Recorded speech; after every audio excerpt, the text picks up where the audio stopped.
What attracted me to the role was the hands-on approach to solving everyday real-life problems and being able to synthesize solutions in your head and bring them to life yourself with your hands.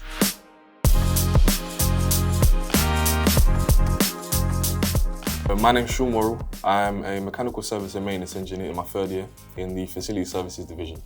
Not only to avoid the debt of university, but to be able to learn and gain experience whilst getting paid, there are only positives, in my opinion, to an apprenticeship. Along with the guidance that you get with an apprenticeship, I think they're unmatched.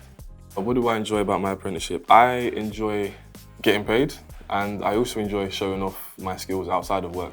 Because this apprenticeship is such a practical apprenticeship with real life problems, you have the ability to show off and use your skills outside of work. So you become somebody that people can rely on to help them fix everyday issues.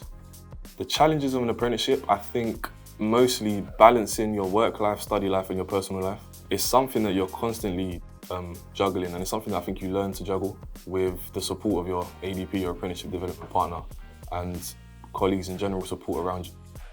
It is definitely hard, I'd say, in the beginning, but as you get on your apprenticeship, you learn to manage. The key skills and behaviours I've gained during my apprenticeship, I think number one is my adaptability to different situations and circumstances, and even adapting to people, because you work with so many different types of people in so many different types of situations.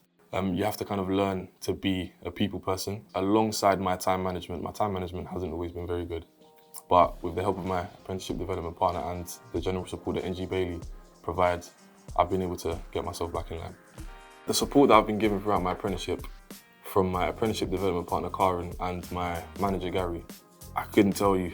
Coming into the apprenticeship, being so new, not really knowing what to do, what to expect, I think having them as your support and really being able to rely on them in any circumstances, whether it be work-based or personal, is something that I'm really grateful for. My top tip for new apprentices is to not feel like you have to know everything straight away. There aren't expectations of you to know all of the technical things. There aren't expectations of you to be a fully blown professional as soon as you join. You're an apprentice for a reason, and everybody is here to help you.